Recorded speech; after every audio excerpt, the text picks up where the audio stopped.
What up, Tenno? Today, I just wanted to share my Volt Prime setup that I have been working on for the past couple months and had been wanting to share it for a while. And since the new Techrot Encore has just come out, I thought what better time than to share it now. Anyways, I hope you enjoy. Before we get started, I want to get a couple things out of the way first. First off, this build wouldn't be possible without MH Blacky's video on Volt. His video inspired the main concept of today's build. So I just wanted to shout him out as a thank you.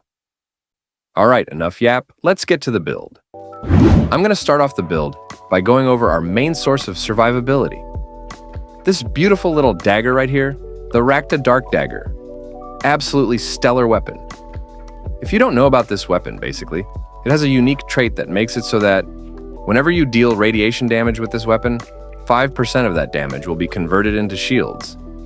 This is an amazing thing to have on a weapon because if we mod for gas, we'll have gas clouds that do damage over time. These gas clouds will not only deal gas damage, but every other element on the weapon, including radiation. Now, here's the build for the dagger. We go with Lasting Sting because then the clouds will last longer, giving more chances for the radiation damage to proc. I put Gleaming Blight on here because it'll give us more status chance. And when the affinity meter fills up, restore 25% energy, do a viral explosion, and give us movement speed for a brief period. Now, all this in mind, we also have melee influence. We don't have electricity modded on the weapon itself, but instead, we get our electricity from Shock Trooper. So the gas clouds, combined with melee influence and Mind Haze, equals unlimited shields. One thing to keep in mind is that the Mind Haze trait does not work if you don't have shields already. Meaning, if your shields break, you can't use the Rakta Dark Dagger to get them back. You have to either wait for your shields to regen, or have an Augur mod and/or Brief Respite equipped. That way, if your shields break, you use your 2 because it doesn't have a casting animation, and then you use your dagger to get your shields back up. Again, shout out to MH Blacky. I got all of this information from his video, so make sure to watch his video, because the next part also comes from him. Now, for our primary, we are going to use the Argonac. The reason is because of its special mod, Amalgam Argonac Metal Augur. When equipped, gives all dagger weapons the ability to armor strip. The good thing about this is that this allows us to not only armor strip enemies, but also acolytes. Aside from that, I have Amalgam Serration for more sprint speed and just other random mods that have set bonuses. As far as the secondary is concerned, you really can go for whatever you like. I personally am using the Tenet Cycron, but literally anything that can do good damage works. I was using the Latum before this, and before that, the Encore.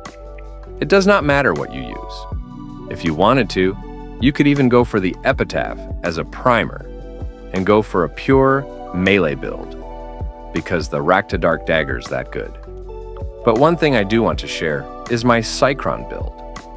This is really nice because we have 120% status chance. And since this is a chain beam weapon, we can mod for blast, which, with the 120% status chance, do AoE damage after we get to 10 stacks. I also put Magnetic Might for magnetic, as well as modding for corrosive.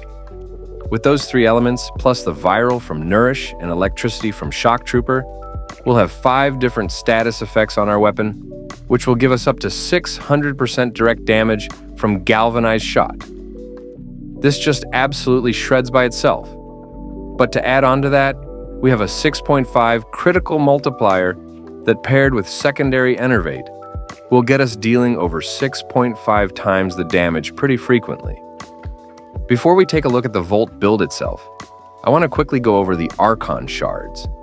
I'm running 4 Tauforge Crimson Shards, 2 for duration and 2 for strength. I'm also running a Parkour Shard, because we'll be absolutely zooming through missions with our 2.